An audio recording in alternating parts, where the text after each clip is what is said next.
All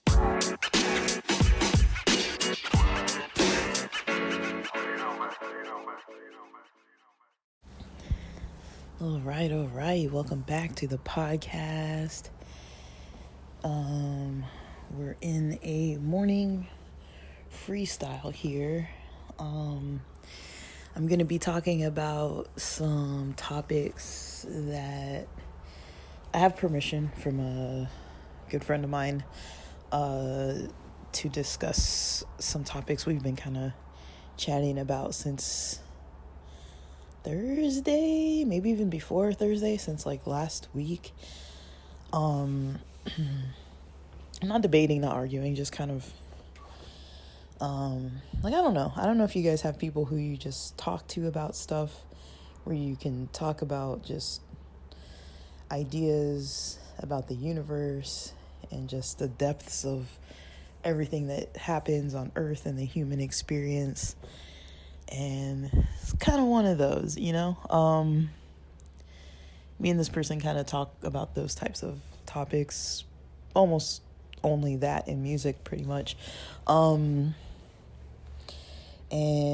yeah, they gave me permission to kind of talk about the topics. Now I'm not gonna really mention kind of too much of what they said, other than the things that they said they wanted me to kind of talk about. So Sunday morning, I'm having a bit of I don't want to call it a fast. I definitely ate too much on Saturday though, but I made it to the gym. That was like the biggest miracle of the day, is going to the gym. I got there at like 5:15 p.m. Drinking a bulletproof coffee right now. So it's instant Folgers. I know. About a spoon of cacao and about a spoon of grass-fed ghee, about a spoon of MCT oil.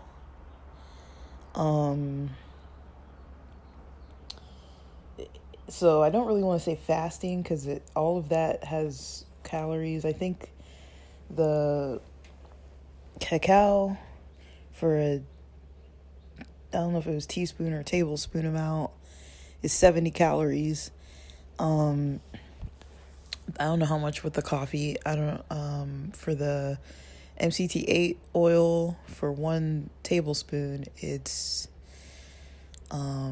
130 calories. I didn't have that much. I'll say maybe half of that. And then for the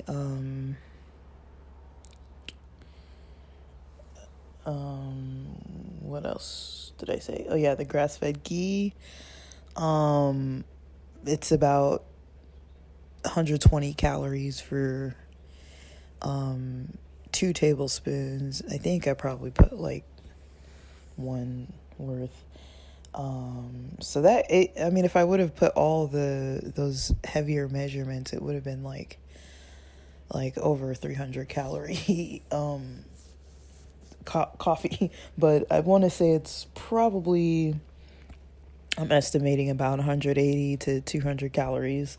So it's just about 9 a.m. I've been up for a while. Woke up at like 6.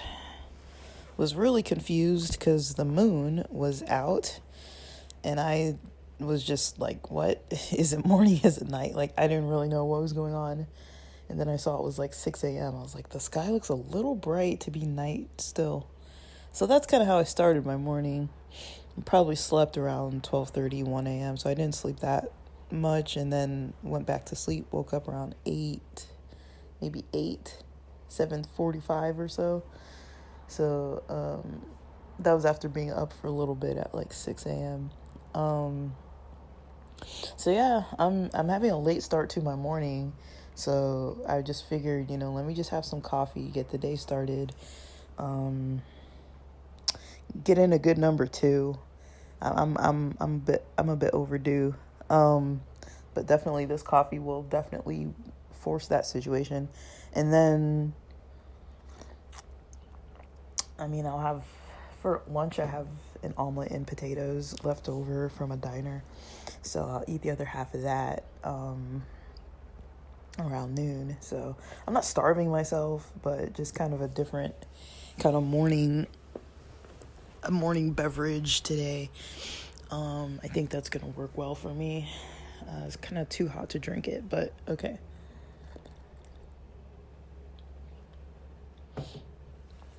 So, uh,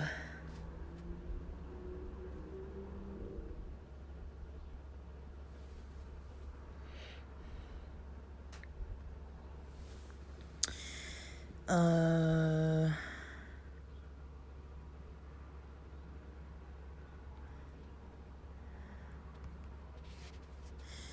so just talking about, I'm gonna break up these topics because if I go into just all the topics, it's gonna be pretty it's gonna be kind of hard to go by. So last week, I was talking about immortality, and this week, we get into the topic this morning of, the difference between believing in life after death, like having a strong belief in that, how that might potentially impact, daily life choices, you know,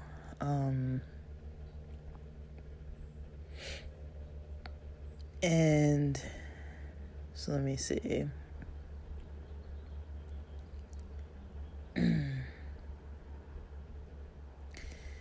And how people worry about death. Now, I'm not saying that people should be like happy about death, or that if they're grieving that they're wrong to do that. That's not, I mean, grief is a normal part of life. I'm not, promoting people to injure themselves or kill other people. I'm not promoting that necessarily. I understand that people do it, I'm well aware that people do it. I'm not judging those people.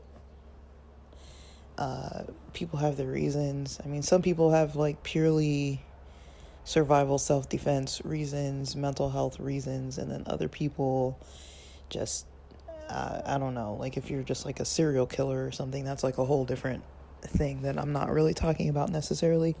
But yeah, like how does death, or the worry of death,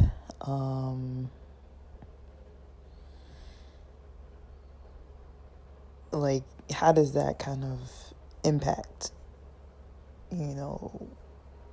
social interactions? And for people who focus on meditation, telepathy,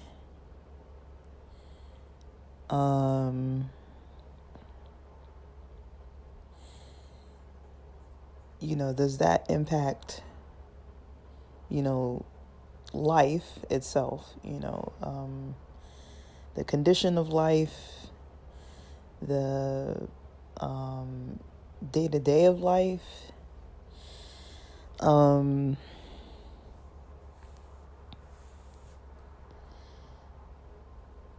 then kind of talking about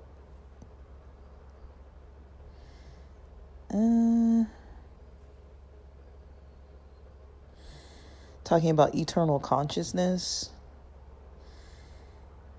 Kind of what do we recognize about eternal consciousness? Kind of like, before, during, and after, and I guess I don't know. I guess what I want to talk about when it comes to, the lifespan of immortality,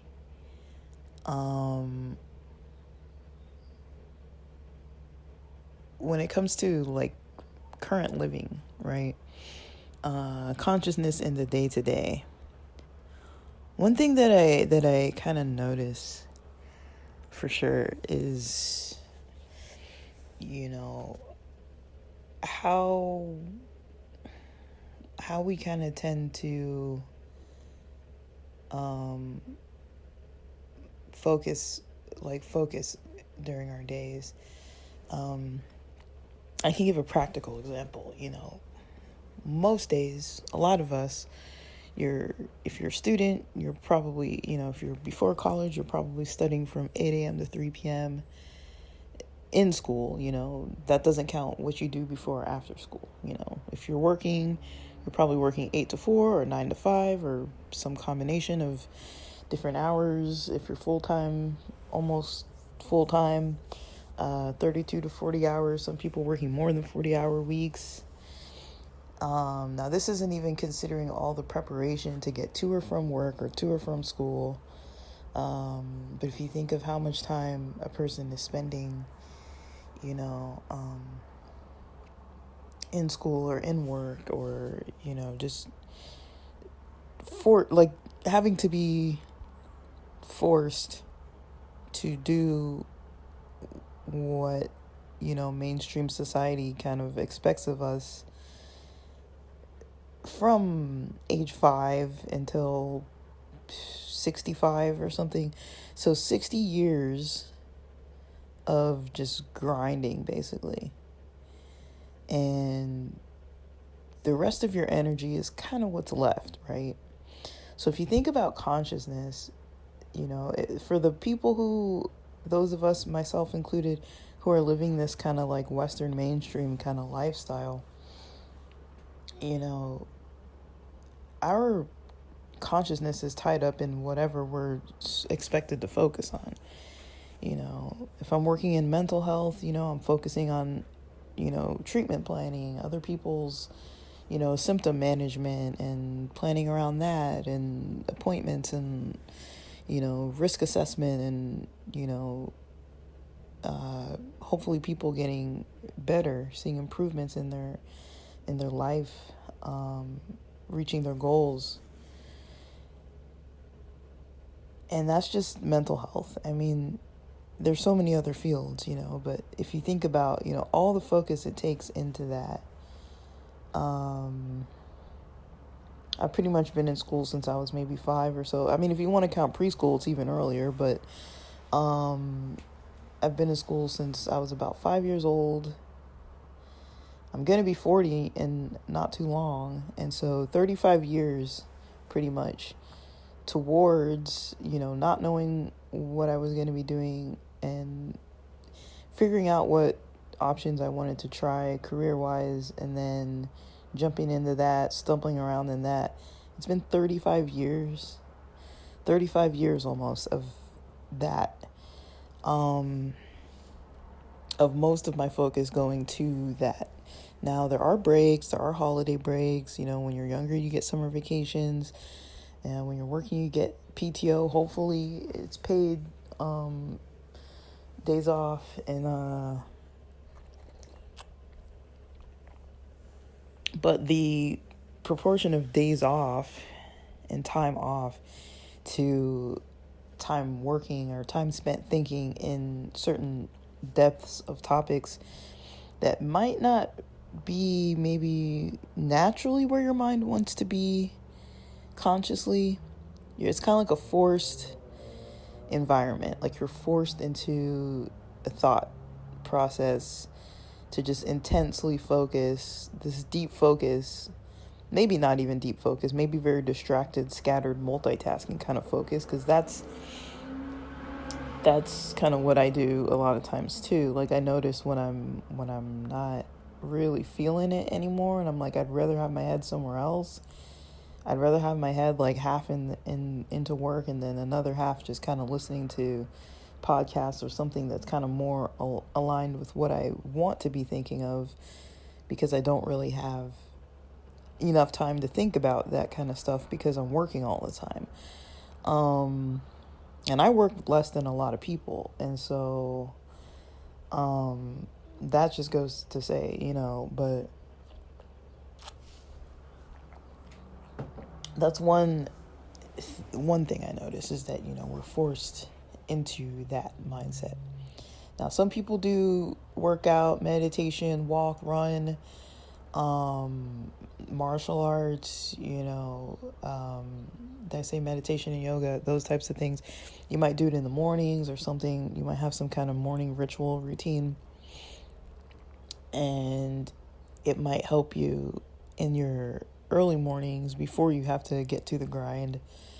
But it's very, short if you consider, even if it's 1 or 2 hours, that's short compared to like 8 hours of work. So at work, you kind of get like the minimal amount of breaks if you're following what they say.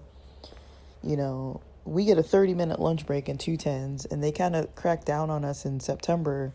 Like, I started just doing whatever I wanted because I kind of knew that they weren't really gonna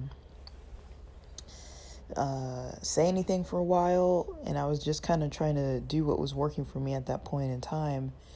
Like, I'm not saying I was taking like way longer breaks or whatever, like, but I was just hitting productivity, and in whatever way that would happen, I would hit productivity and then just get on with my day. Or, I would maybe start secretly working early and finish what I needed, to finish as far as the researching and all that kind of stuff, and log that amount of time as if I was doing it during the shift. I would take like a 150-minute break, to work out or something, so I would combine all the breaks like later in the day around like 2:00. I only got away with that for so long because I was like logging in like early and like logging out late and doing all this other stuff. Like I was basically just getting the job done so that I could have like a freed up Friday or something. Like I kind of figured out a method that I was like, well, let me just front load all my days, front load my whole entire week, pound through all this work, and then have almost 2 full days where I'm basically just like, I've done all the work that I need to do. I've worked multiple 8-hour shifts worth of work. But of course, they don't want you to do that. They want you to have your lunch break within a certain time period. If I'm off work at 4, I can't have lunch at 3:30. I can't have lunch at 8:30 in the morning either. Like, they need us to kind of follow this kind of like do it. So that, they told us that our lunch has to end by, 2 p.m. It probably can't start before like 10:30 or 11 a.m. So that means you have to take your breaks either before that time and then later on after that time. I just wasn't thrilled. I wasn't really thrilled with the whole process of all of it. I just, that didn't really suit me because I'm more motivated by having blocks of free time.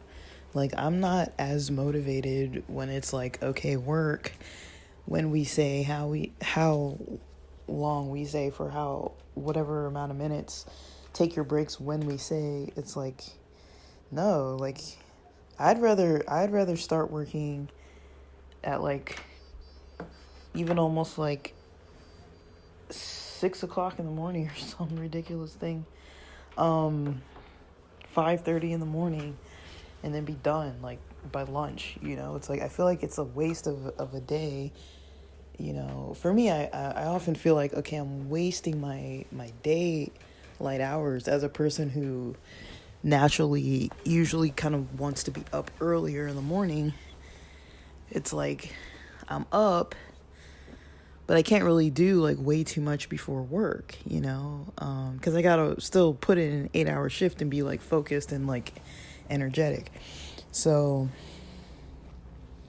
I'm one of those people where it's like, it's kind of a challenge to keep motivated with that kind of schedule with people telling me what to do. But I do recognize the value of, being able to have a mindset focused where I want it, when I actually need to be focused there, versus just focused at work or focused on studying and school and all that kind of stuff. Like, I get it, we need it, it's good for structure, but another part of me thinks, that is one form of consciousness that just drains you, because you're forced to do tasks and think of tasks and focus on tasks in a certain state of consciousness that, maybe that's not what we need all the time. Maybe we need something different. I notice for myself, just naturally, I force it. Like, I need something different. Like, I definitely,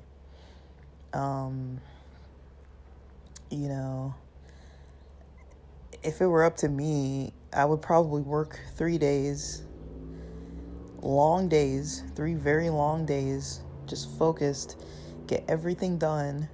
To me, this is more efficient. Just get everything done, power through, and I'd have 4 days off.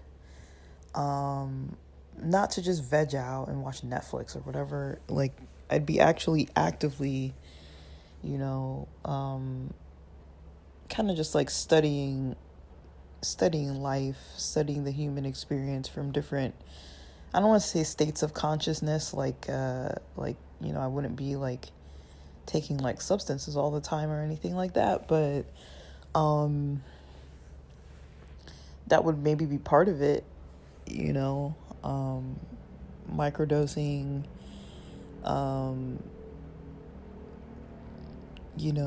doing different things while doing those things, like exercising or meditating or just thinking about, world problems and different things like that. Like, trying to kind of implement, like, actively just things that come to mind that could be helpful for society. Things that I might see, like, in work. Like, I've mentioned before, that there's a big disadvantage, unfortunately, for our clients who don't speak English. Like, if you don't speak English or Spanish, you're kind of at the mercy of whoever the heck decides they might be available to help you. You can't even get through the phone lines to do half of what you need, more than half of what you need, without knowing English, because, the phone system to get to the interpreter is all in English. And now, they've made it even worse so that you have to kind of like speak the whatever part of the directory you're trying to get into. And so if you have an accent, or if you don't really know like a whole lot of terminology, it's going to be hard for you to get past, the phone directory just to even talk to a live person. And then once you get that live person on the phone, it's like, who knows if they're even going to really understand you.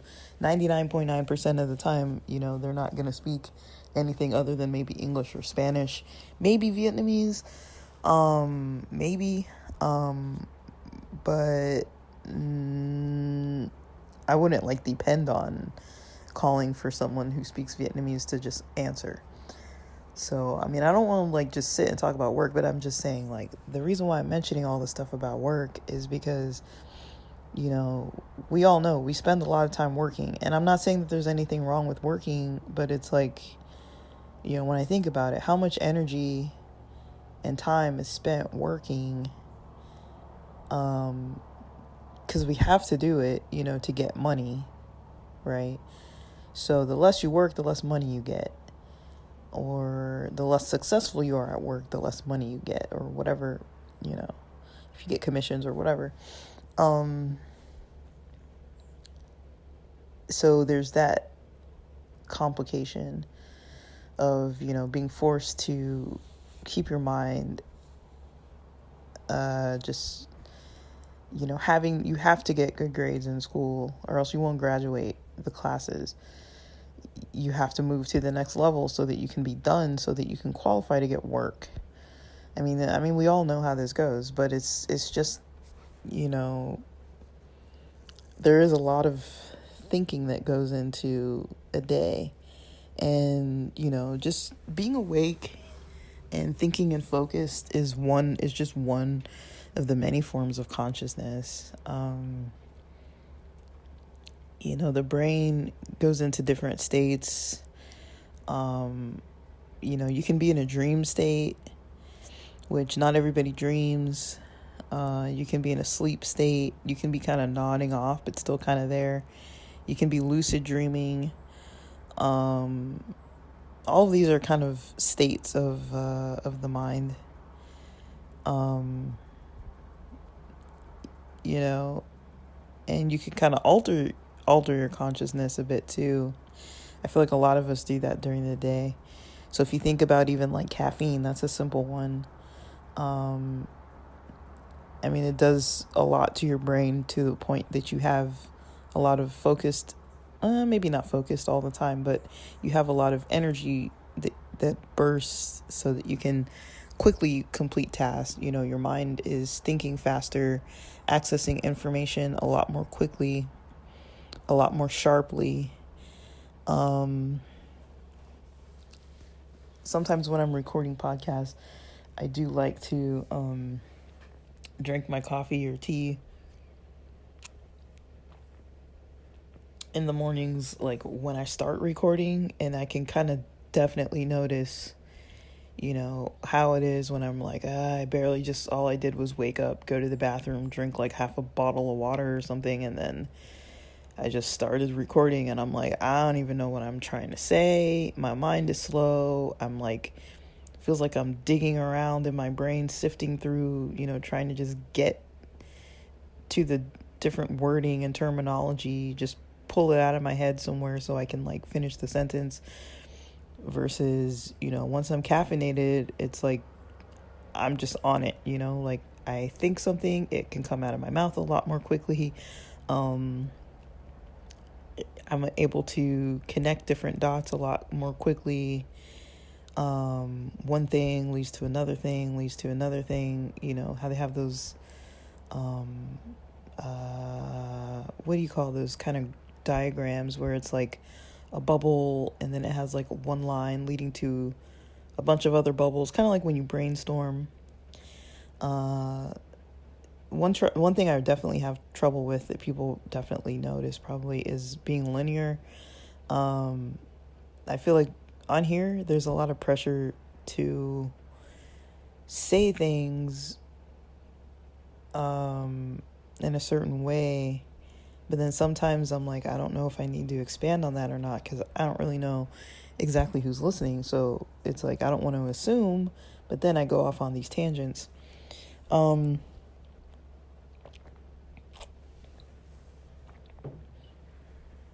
But in a way, I feel like that's one altered form of consciousness that we often experience. A lot of us, I know people who don't consume caffeine at all. They might have like beverages that have B12 in it. I know some people who have B12, but yeah, I know people who don't consume caffeine at all. Not that many, but I do know some. And then I know some people who have like way too much. But I know people could argue if that's a form of consciousness. I would say that it is, just because there's a different access to information. Like I feel like there's a broader and quicker amount of access to information before the caffeine kind of hits, before it all kicks in. That's just in my experience. I need to do a little better at finishing this because it's getting kind of lukewarm.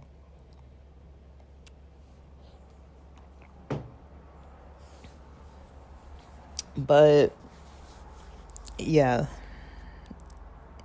it serves this purpose when we're trying to reach goals with like work and school and stuff like that, of course you don't want your mind foggy, groggy, slow, like just not hitting all the marks you need to hit at certain hours of the day. That makes sense. You know, you want to be more alert. You want to be more like chipper and motivated and social and wanting to talk to people and not really grumpy.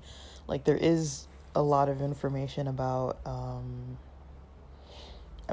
caffeine, how it, for some people, you know, can help with depression. Coffee in particular was the one I've studied. Yeah, decaffeinated coffee. I've even heard that decaf coffee has some benefits too. But it is kind of something that does help with that behavioral activation of just like, it doesn't matter if I feel like doing this, at least it kind of gives a bit of a boost to actually do what it is that you need to do, regardless of if you want to do it or not, and to do it quickly. There is like an optimal amount per person, you know, it can depend per day. And then there's an amount that's like, was that maybe too much? And then I noticed definitely I have a sensitivity to kind of like the caffeine crash. With yerba mate, I don't get it. With coffee, I definitely get it. With pre-workouts, I definitely get it. But I think with bulletproof coffee, I don't really get that crash as much, honestly. I feel like with bulletproof coffee, I get to an optimal amount. Like, it's just kind of like I don't know how to like fix or kind of like make this kind of better. So I can drink a bulletproof coffee on an empty stomach, you know, be good to go. But I notice as like a fasted state kind of kicks in.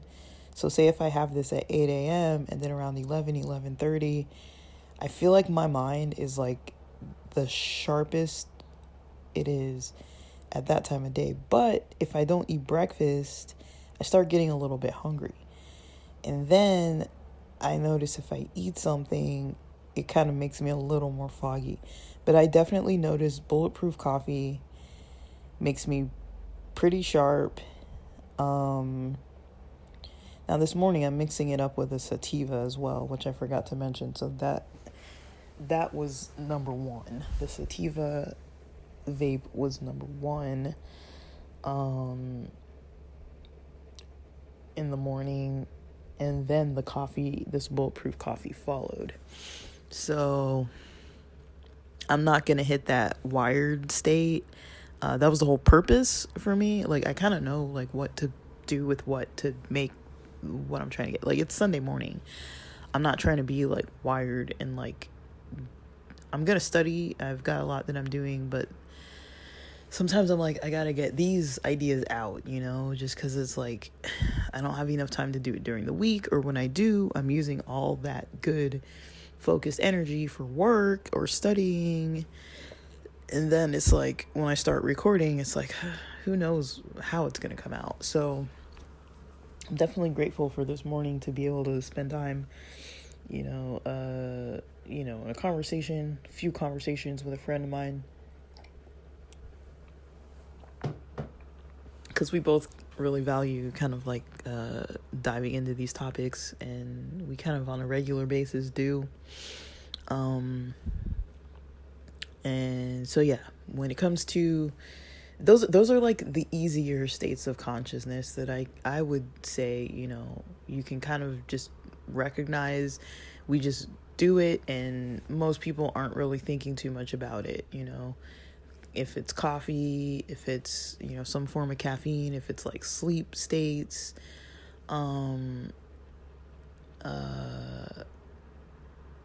or meditation or exercise, you can get into this kind of flow state in exercising too.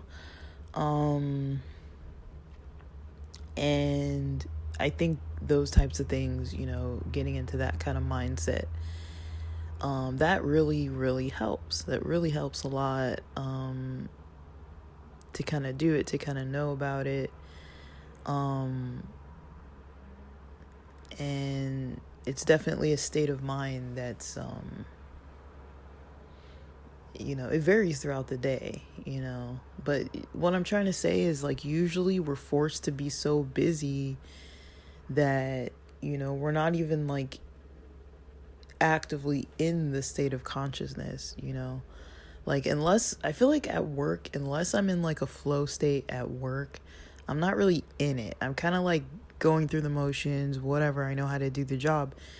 But unless I'm in like a really deep focus state, I'm kind of just like, yeah, I'm doing the job, but it's like, I'm on Teams chat with some of my coworkers, and then I got a client texting me like selfies that they got a job and they want to show me their uniform or whatever, and I'm like, all right, like, while I'm trying to, like, finish up an assessment with some other person and all this kind of stuff. It's like, I'm not saying that I'm not working. I'm not saying that I'm not working hard. I'm not saying that I'm slacking. I'm not saying I'm not doing my job. I'm just saying, there's a lot of like just, okay, doing this, and then another few minutes later doing this other thing, and a few minutes later doing that other thing, versus just like I sit and I do this and I'm like really deeply in it, nothing, in the background. I'm not listening to like Dave Ramsey. I'm not like listening to any other thing. I'm just focused on work, maybe some light music in the back or something, and I'm really working. I'm not texting. I'm not Teams chatting. I'm not Skyping. I'm not on Zoom. I'm not doing other things. I'm just doing one thing. That's a different state of consciousness than the other types of states of consciousness that I would use at work. That's what I'm trying to say. So one thing I've noticed is, just for quality of a day, is, the more, at least for me, the more I get into the multitasking mindsets, I'll take that from when I log off work and sometimes keep multitasking, and I've noticed, multitasking creates anxiety. For me, it does. I don't know if it does for other people, but I'm pretty sure a lot of people who experience anxiety, might be multitasking a lot throughout the day, shifting from one thing to another, moving really quickly, just having to be kind of like on your toes all day, fast paced. That's a form of multitasking, when you have stuff just like coming in all day. My other job was like that a lot too, or just even like the impending thought of, having to multitask. So every time at this job, when I'm doing a task, I never know if another task is going to come in or not. It's not very predictable. Like, people can call whenever they want. Our management can interact with us whenever they feel like. I can get an email that I need to follow up on something immediately, and I'll stop what I'm doing to go do that thing. There's a lot of stuff like that that's just, it'll shift attention from one thing into another. And I can do that for days on end, just like from the moment I wake up, just trying to like do multiple things at once. It's like put some water on the stove to make, coffee or something, or tea, and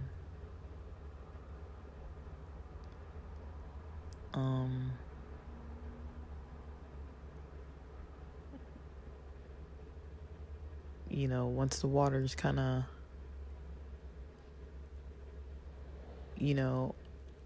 on the stove, just kind of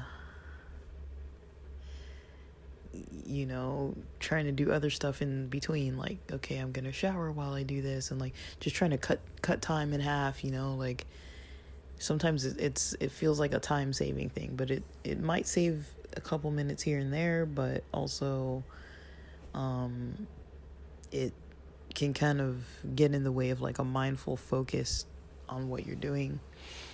And then, I do think that creates like a form of maybe not like the type of anxiety where you're worried about your future necessarily, but more like a frustration of a form. Like it's just kind of like a lot. It's a little bit on the stressful end. Like it creates like a sense of like stress, and it's hard to really feel a lot of pleasant feelings while you're running around all day multitasking and stuff.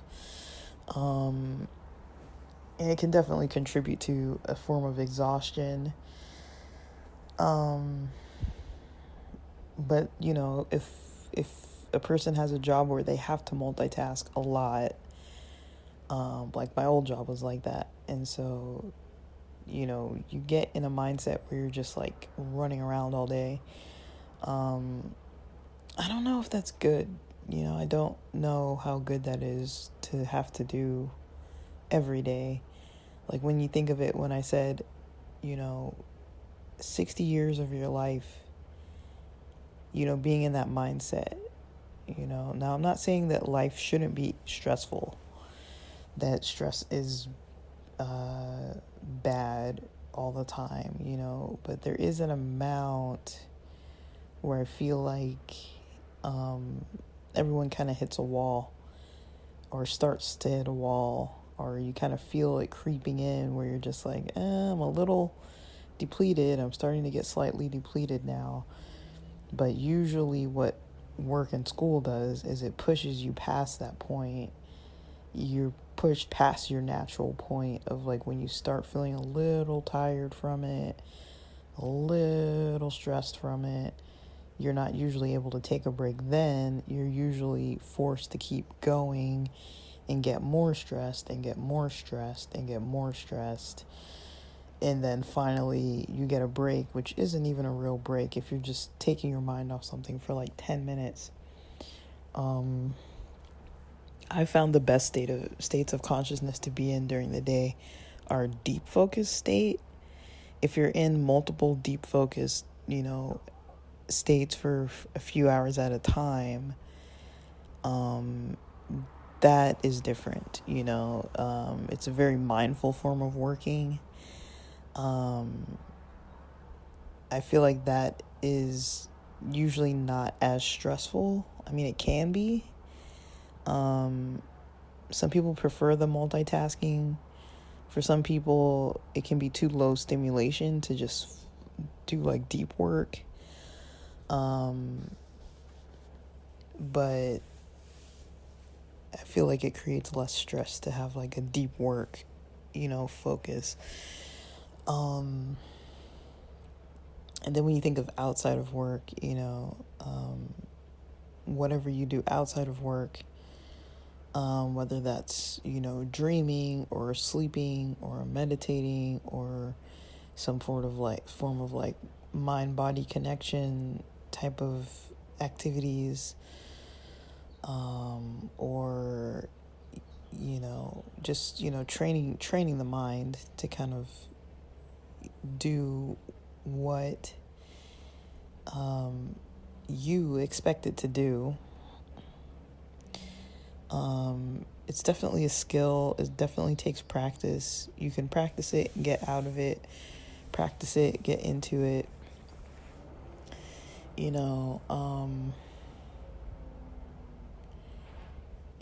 And you can definitely develop it. Like, even if you think about, I mean, I was watching a lot of war movies yesterday, and it kind of got me to thinking, I mean, Call of Duty I know is not the same as like a real war, but I remember when I first started playing Call of Duty, and how I had a hard time with it. It's not the easiest of video games. I was playing on a laptop, and it was fun. It was good. It was a good time. I was enjoying myself. But then I remember when I would get warped into the game, I would have this laser focus where I could just like run around and like shoot whoever, and that was like the optimal focus for that game to like do well and get to the next level. And I think about that, about how you can gain a skill like that, like even if it's in a video game, simple. You can go from like not really understanding what's going on, and like you have like people's voices in the background, like do I pay attention to like this other person screaming, like I hear German, or you know um you know split decision, like you turn a corner and you see somebody, is it going to be friendly fire or is it the enemy? But you get better at those skills, and your mind begins to just like hone in on like, I can, okay, this type of voice or accent I can ignore. When I hear this or see this, I can follow. When I hear this or see that, I can avoid it and go over there and do that instead. And there's all these like this kind of like improvement that you see when you're running around in like a state of mind where you're just like thinking so quickly, and you're able to just like turn a corner and decipher immediately, good or bad guy, shoot him, good or bad guy, leave him alone. you know um you know you're able to kind of use your senses to kind of just like immediately make decisions quickly.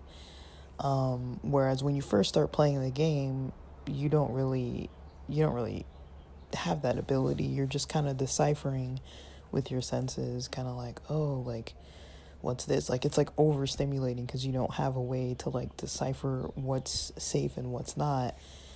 And this is a video game. Like, yeah, you don't want to die in the game, but it's like, whatever, you can start over again. It's not like a big deal. It's not life. It's not life or death. And so, I mean, that's kind of what things look like, just when you zoom into consciousness on a day-to-day. That's kind of what consciousness looks like. It's just like, did you take something to alter it? Are you focused on your natural state of consciousness? If you are in your natural state of consciousness, like, what are you doing with it? And then if you think about eternal consciousness, it's like, what was happening before I was aware and born? I think there are people out there that I've heard of that say that they can remember their birth. I feel like that's not like a common thing, but I've heard of people say that, and I don't know how accurate it is. If you think of your first memory, I don't remember my first memory. There's one that I think was one of my first memories. So, I was in the Midwest in one of my aunt's houses, or it was in my grandma's house, and I take this from a picture. There's a picture of me wearing this like purple and white outfit. I got my hair in little braids. I didn't have glasses yet, so this was before. I wasn't 4 years old. I was probably younger than 3. I was in like one of those types of baby walkers, like the type that has like I don't know what they're called. Like, it has like the wheels, and then it has like that little seat, like that little harness chair seat with the legs, so your legs come out of the sides, and then it has like this kind of these kind of wheels on the bottom, so that you can basically use your feet to move you around, and it kind of helps you strengthen your legs so that you can learn to walk. So I must not have been walking yet, otherwise I don't think I would have been in that thing. And I didn't have glasses, so I was really young. And I remember having a book. I used to have these books that had like these gold bindings of foil, and I was like eating the foil, not eating it, like I wasn't like ingesting it, but like, you know how babies like chew on, or like, you know, you put stuff in your mouth. And so I was young enough to still be putting stuff in my mouth. And I remember sitting in that chair, putting that thing in my mouth, and the way that it tasted. And that's kind of, I don't know, there wasn't like a significance to that memory, but that's a really early memory. Now, because there were different places that I lived before I was 5 years old, I kind of vaguely remember different stuff from like different houses. So that can kind of track like what age I was. Like, I remember being young. I don't know how old, but again, this was before I was 5, and I was living in like Kansas City or Kansas. I don't know which one. But had those jelly sandal shoes, and I was putting my socks on over those shoes. I was like sitting in the hallway doing that. So I do have memories, like, because I lived there before I was like 4 years old. There were these towns named, one was Newton, one was Lawrence, and I lived in those places with my family. And so I remember, I can't decipher like which house was which, but yeah, there were enough. I think before I was 5, I lived in 1, 2, 3, 4 different houses, 4 different places. One of them was with extended family, and 3 of them were with my parents. And so, you know, I remember that. So, and one of them I remember that hallway. The other one I don't really remember too much other stuff at all. So those are some early memories.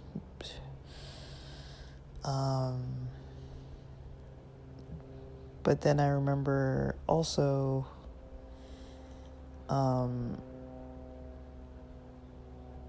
some other experiences. I've never had like a near-death experience. I've had like ego-death experiences, but not like a near-death experience. I think with the ego-death experience I had, one of them, it wasn't so much the idea that I'm gonna die.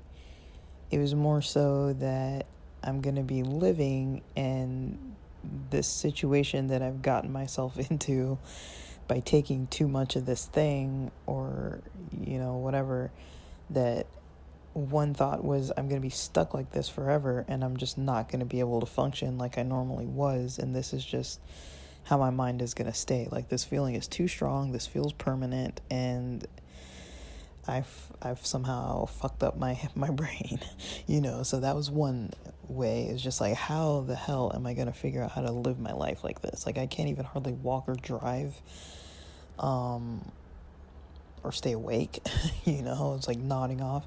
And then another thought was, you know, this is definitely going to be on the news, you know, people who I know from school and work are going to know about this, and, you know, there goes my reputation, you know, like, and how is that going to impact my life? I've kind of ruined my future. I wasn't thinking about like jail time or anything like that, but it was more so like the affiliations. I was affiliated with a couple places that, you know, I knew wouldn't be pleased about what I was choosing to do with my free time, and for that reason they would reprimand me somehow. So I was kind of afraid of getting in trouble, and then afraid of, you know, my brain being kind of broken. Um, it was kind of more like a fear, I guess. Like, and then there was kind of that slight, like, I'm probably not gonna live through this. But that wasn't really what was concerning to me. More so, what was concerning to me was like, how am I gonna live like this while I'm still alive and functioning in the way that I'm functioning, which was not functioning the way that I need to function on a daily basis. Like, there's no way I can work like this or do anything, like, I'm just gonna be like, you know, just completely just like out of it, like, just my head just like thinking of all these like weird things, and like, I don't know. There was just a lot to it, but I mean, there were other ones too, but just that alone, it's kind of interesting that I wasn't really afraid of like the death aspect. It was more so what's gonna happen to me and what's this experience gonna be. Is it gonna get worse? This already feels not manageable, that kind of thing. And so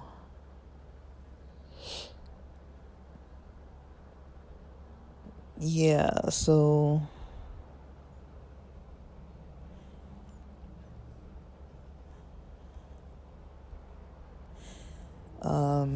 that's another state of consciousness, but I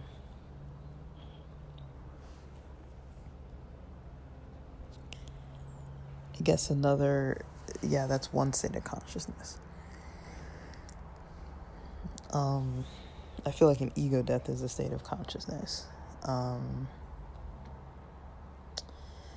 And dreams are something I've just never fully understood, to be honest. It's like, is it a form of reality or not? I don't really know. I really don't know what to think about that.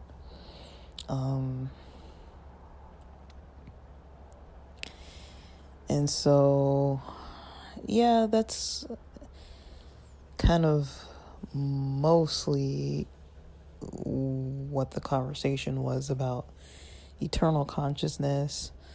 And then kind of when it comes to, death and dying, and then, what happens.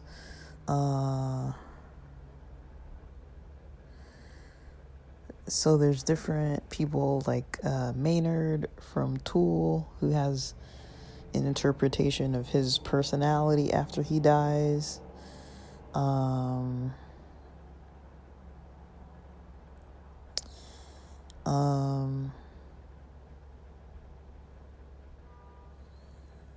And source or collective consciousness.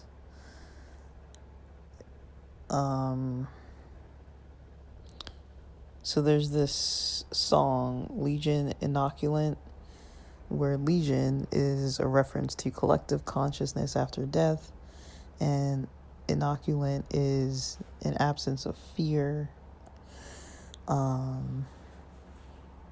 And the whole album basically is kind of like psychic thought of, kind of like growing out of fear to focus on love.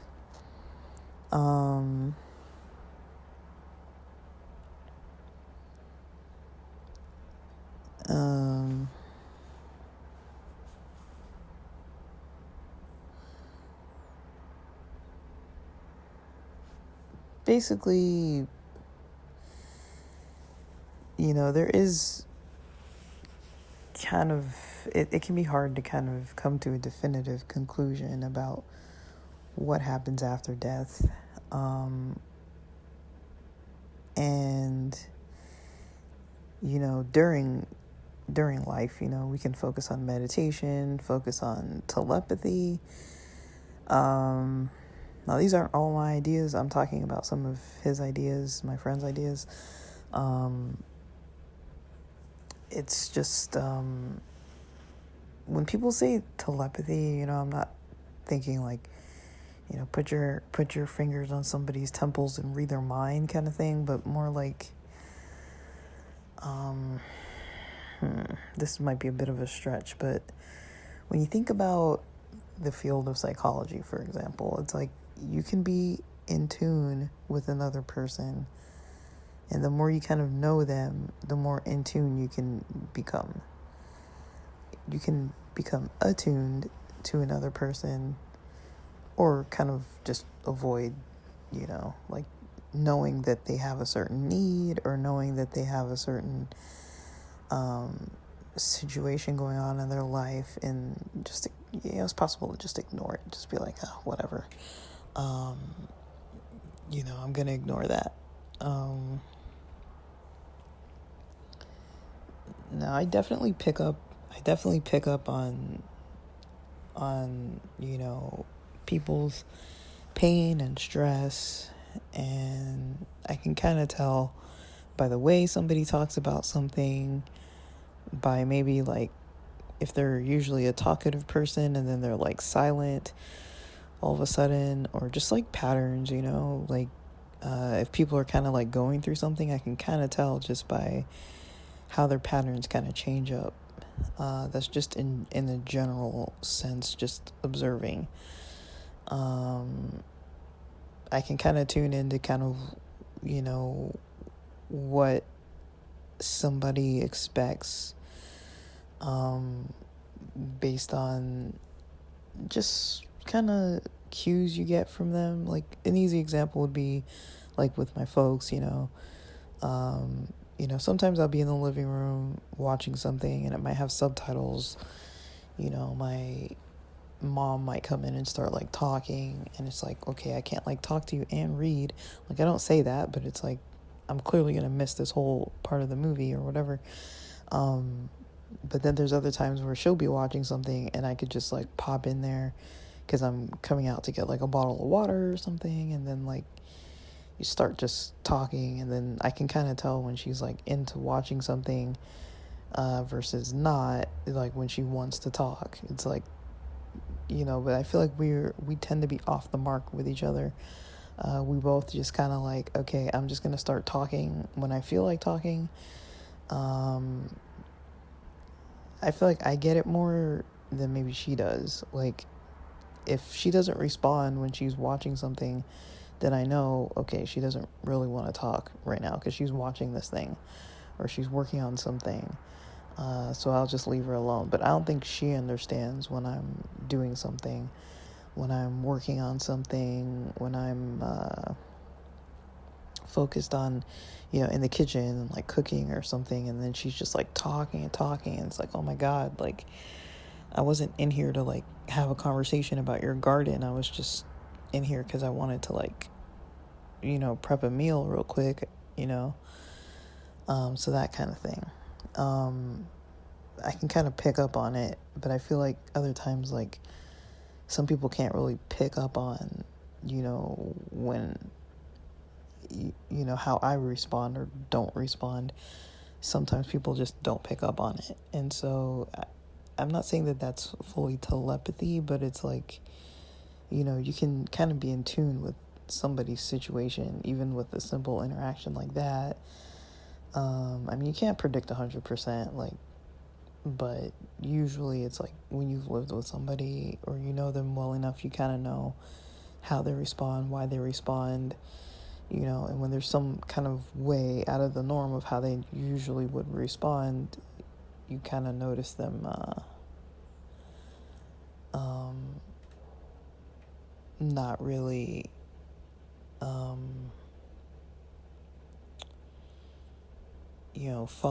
following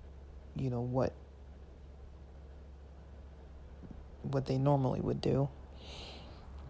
I think telepathy is like more depth than that level of attunement. But I have definitely noticed this other type of, I don't know what it's called. It's like another type of a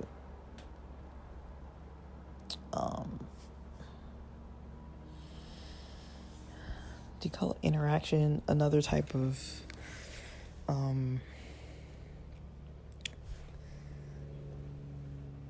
like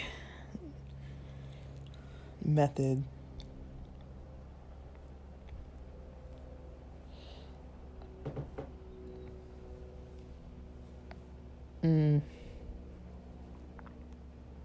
Method isn't the correct word. I guess a phenomena. A phenomenon that happens where people start getting on a topic. Like, so for example, this is an easy example. I mentioned, I think before, that last week somebody I know was talking about something that was going on at their work where there was the topic of death that came up in a meeting. And then, I randomly, just decided, hey, let me look at this week's, Adventist Sabbath School church lesson online. Like, it's not like I look at them all the time, but a lot of the concepts had to do with immortality and death and afterlife. And then here comes this friend who wants to talk about those topics, all of a sudden, none of those areas of my life are really like directly connected with one another. And it's not like I normally talk about death. It's actually something that I probably avoid discussing. Like, I don't like naturally just like bring it up. And so, it's just kind of interesting how it came up like 3 times within a maybe almost 2-week period. And there was some depth to a lot of them, a lot of those 3 situations. Now, I wouldn't say that that's necessarily telepathy, but it might be a form of like a collective consciousness of some form, just kind of tapping into something. When it comes to collective consciousness, I kind of wonder a little bit about algorithms. It might sound stupid to say, but it's like, it's kind of like what you focus on, where your mindset is, what you're typing, what you're searching on, you're going to find more information getting recommended to you because of that. But, there has been, I almost hesitate to say it because there have been times when I've thought something, just vaguely just thought about it. And then the next thing I do, I go on my phone and then it's there. It's like, what? Like, I just thought about this thought, and I'm just like scrolling through Instagram, and then all of a sudden the first ad that pops up is related to whatever I was thinking about or whatever, and it's like, it's a little creepy. I usually discount it. I'm like, okay, whatever, Are those other like numerology, those like signs of like 1111 or 333 and all that kind of stuff just popping out all the time. It's funny how much 1111 comes up. And last night I was watching this the movie All Quiet on the Western Front. I was watching that on Netflix, and there was a part of that movie where something happened on the 11th day and the 11th hour and the 11th month, and I was like, wait, what? Like, it was just kind of interesting. I don't want to spoil it, but like, basically there seemed to be a lot connected to that. And of course it's a war movie, so there's death involved. And I'm just like, what is going on? Like, I don't know. But, I feel like, when I take a step back and focus on these types of interactions that happen just that seem at random. And it's like, usually I'm going to be so bogged down with work and studying that I'm just going to just breeze past all this stuff and just plow through with my life and not even focus on any of it. But then when I can take a step back and reflect and see like, okay, this happened on this day, that happened on that day, and just all these things kind of coming together, it's like, is this really coincidence? And why do people want to discount other people's experiences so much as a coincidence? I think there's something in that where people often get like, there can't be a deeper meaning, there's like a fear about things having like a deep, either spiritual or supernatural type of a meaning to it. And like, no, we can't have that. We need things to be just like straight scientific, and everything that happens that I can't fully explain is, just because, the randomness just all coincided into something that didn't seem random. And so, there's no design in this, there's no anything, like, like there's definitely people needing other people to think that. So that's usually why I wouldn't usually mention anything like these types of experiences, because people are just gonna hear it and just want to be like, whatever, that's nothing, like it's not really a big deal. But these are only the ones that I'm thinking of, and only the ones that I've caught, only the ones that I've noticed and recognized. There's probably plenty of other stuff that has happened that could be relevant to catch my attention or whatever. And so, yeah, because none of us really know what happens after death, and that reality itself, it's like, basically it's a vibrational field that's tied in with consciousness, right? So everything is a vibration, everything is wavelengths, basically. Our heart has a rhythm to it that you can trace. Your consciousness level of like whatever waves your brain is producing is something you can measure. You can measure your vibrational experience by how you feel, how your emotions are, your body's tension. You can alter that by doing things or taking things or thinking things. Everything you see is based on, wavelengths with vision. Everything you hear is based on wavelengths.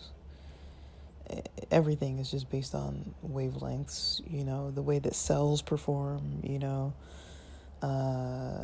neurons perform. It's just waves, just everything's a wave. And waves can be altered. And to a certain extent, that alters consciousness. And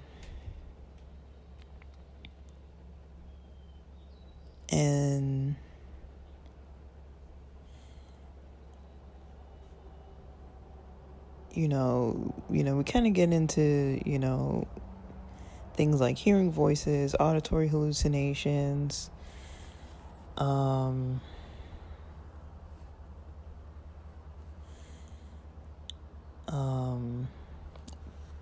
people, want to talk about that as, there's no psychic medium or no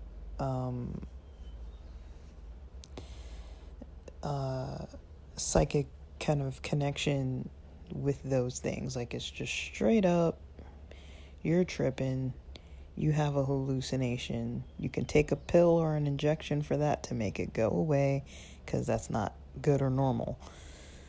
Our culture kind of doesn't value. I don't think it values those types of experiences. Now, I do think there is a difference between, having a psychotic break, and other types of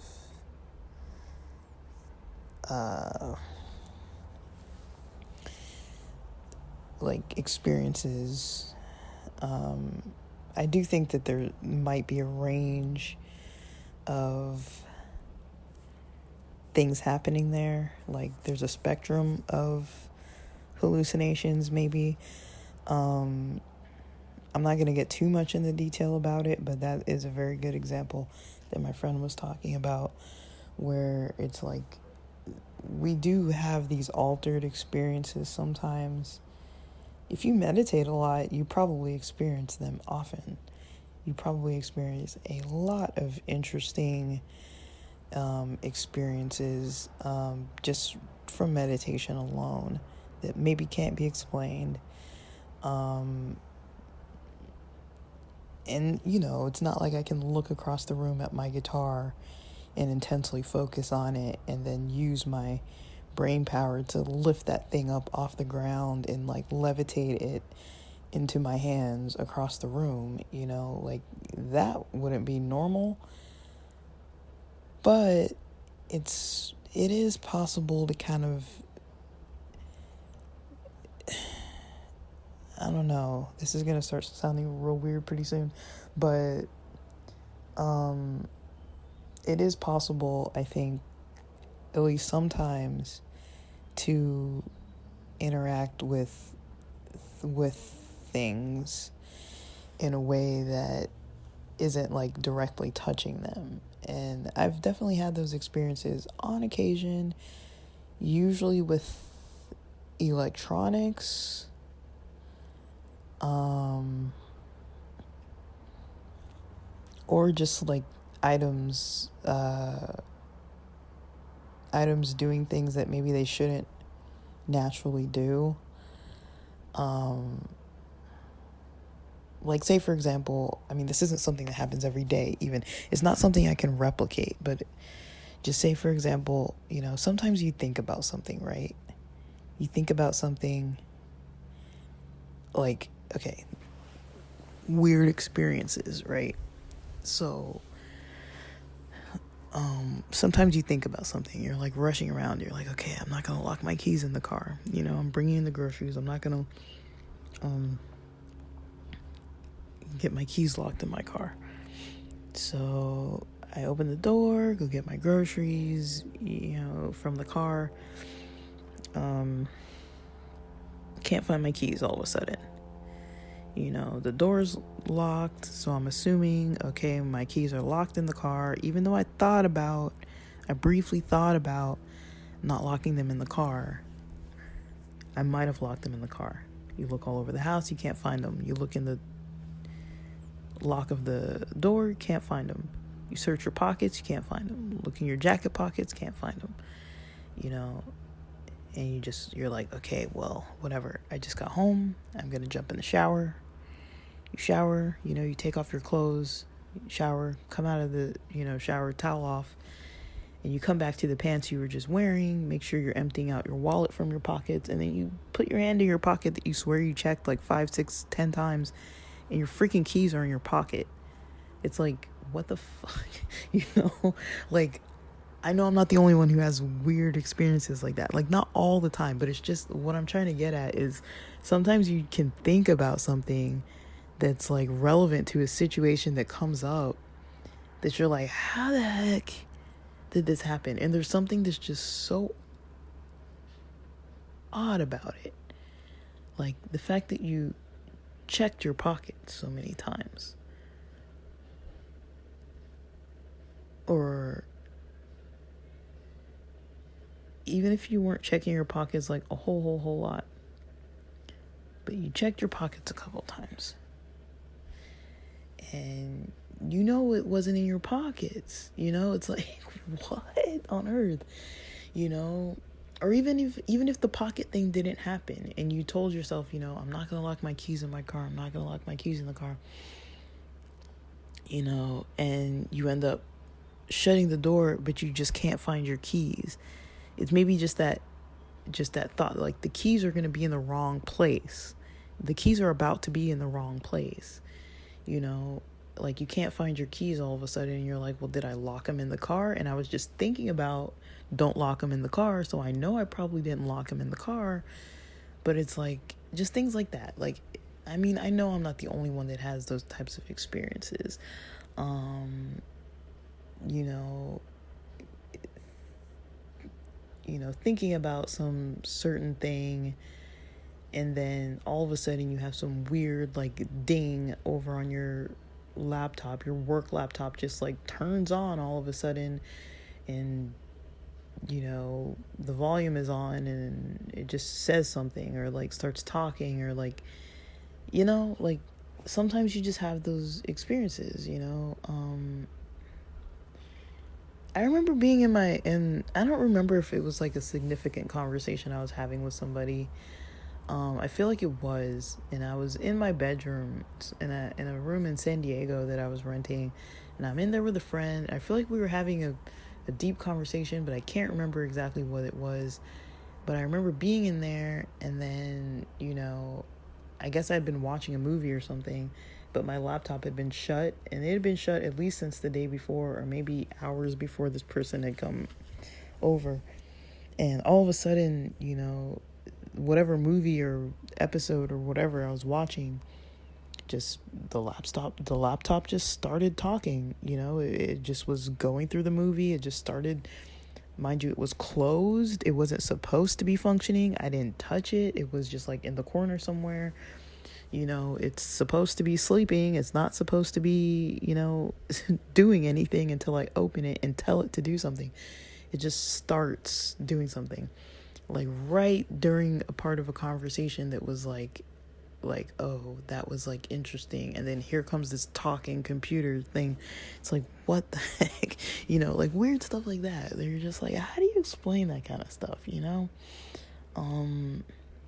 Because it's not like every time I shut my computer, when I have, what I mean, like say you have a movie playing, and then you just shut your computer, eventually it just kind of stops.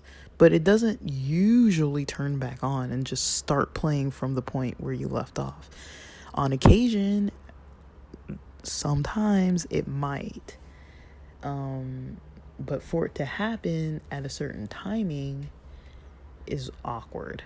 And at least I was joking. I remember joking, saying at least I wasn't like watching like porn or some like awkward thing where it's like your computer just like starts doing some weird thing. I mean, these aren't even like, they seem like they're not even important things. These are the types of things like, okay, it happens and we just move on.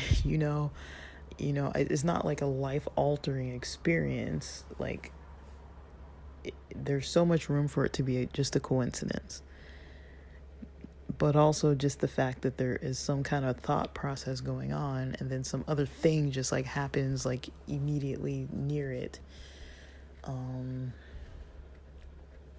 It can happen with prayers, it can happen with meditation, it can happen with just having a conversation, all these different types of things. And that's not even hallucinations or delusions and all that kind of stuff. That's just the weird stuff that happens on occasion, right? But I think because we're so busy, we can't really focus on tuning into this stuff all the time. I can't spend hours of my day, trying to focus on this type of stuff and like developing abilities around it and like interacting with these experiences, because I'm busy. I got stuff to do. I can't be doing that,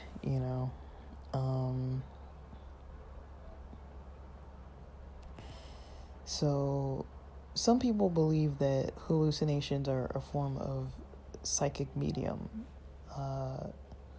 like a psychic medium.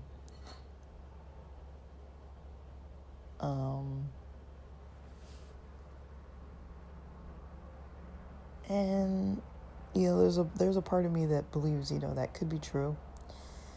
Now I'm not thinking you can predict the future or whatever. Like I don't really know, but I think the human mind and consciousness and the human body is very, very powerful. But it's just a very interesting take. And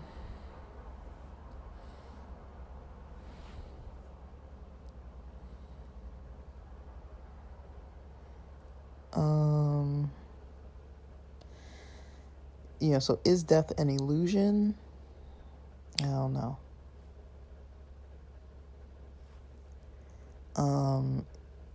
Is death an illusion?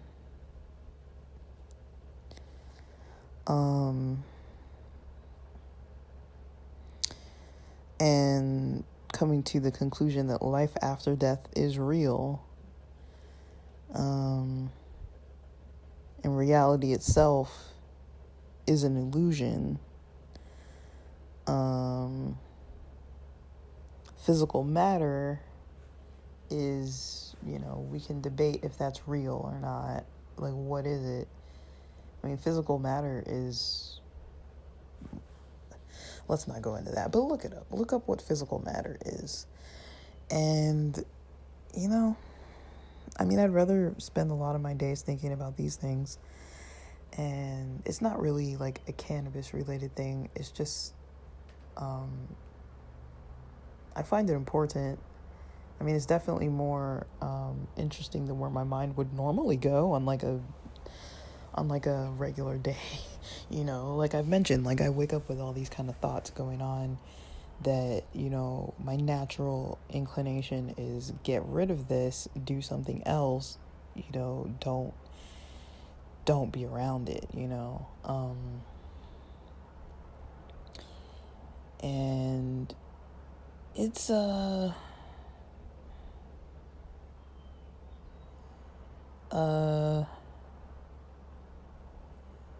it's pretty, it's, I don't know, it doesn't really scare me because it's the first thing in the morning. If I start thinking about this stuff in the evening at night, it kind of gives me a different kind of like a hypervigilance type of experience. And in evenings I can kind of feel that way in general, which is why people, a lot of times people don't understand why I'm so not interested in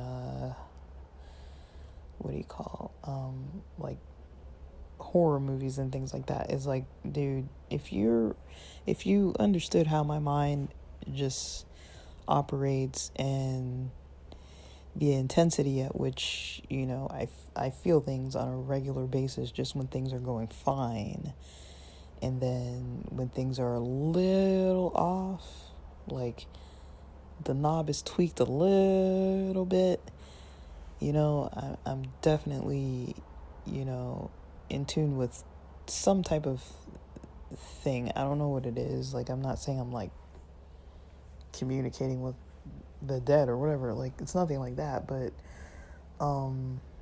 like I've definitely got a sensitivity to things that the more I talk to people, I kind of notice most people I talk to kind of tune everything out. And I think I grew up kind of with a very low stimulation type of lifestyle, to the point where I tune everything in.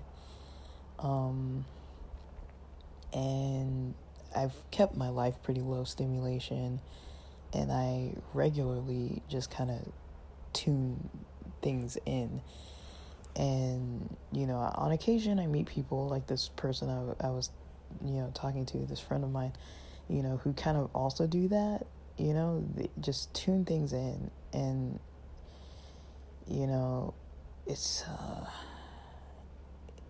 it's hard to really talk about with other people because most people don't do that. And now, I don't want to sound like I'm like shitting on TV or whatever. Like, I consume TV and movies and all that kind of stuff too. But I am perfectly fine not doing that. I'm perfectly fine, sitting with my thoughts in a room with nothing on for hours, like, I don't really mind. I don't have to be recording, a podcast episode. I can keep this lengthy, but it's like, I can sit and think about this stuff just in my mind on my own on a regular basis. Like, I don't really mind just sitting there thinking about this. If I wasn't recording it, I would have been just like thinking about it for this whole entire like 90 minutes. I would have just woken up and that would have just been my morning. Just wake up, have some coffee, and just think about this. This kind of what I'd rather do, I mean, now World Cup just started, so I'm definitely going to be distracted by watching soccer. But, I'm really kind of,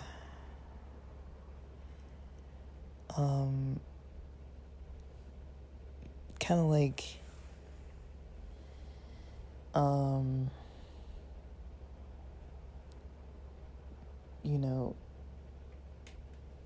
I kind of know where I'm at with stuff. I kind of know how I naturally react with things. And,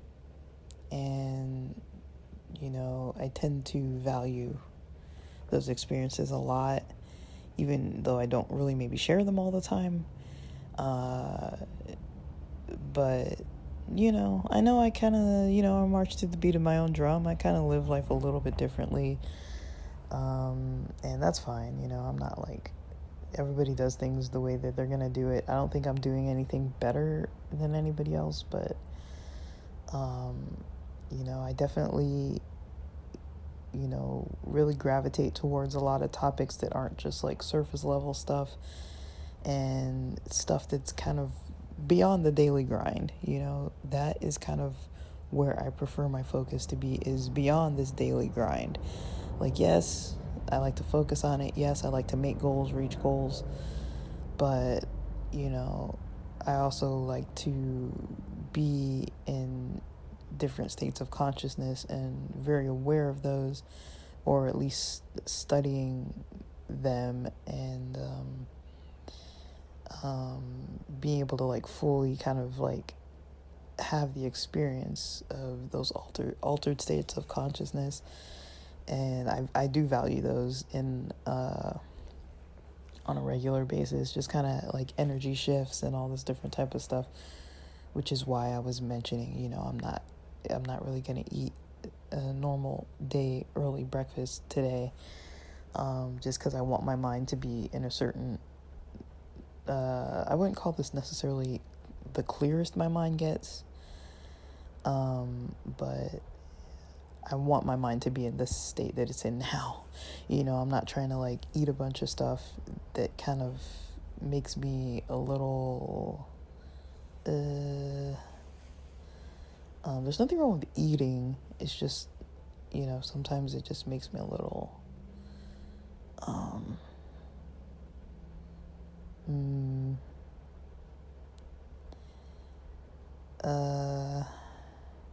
what's the word?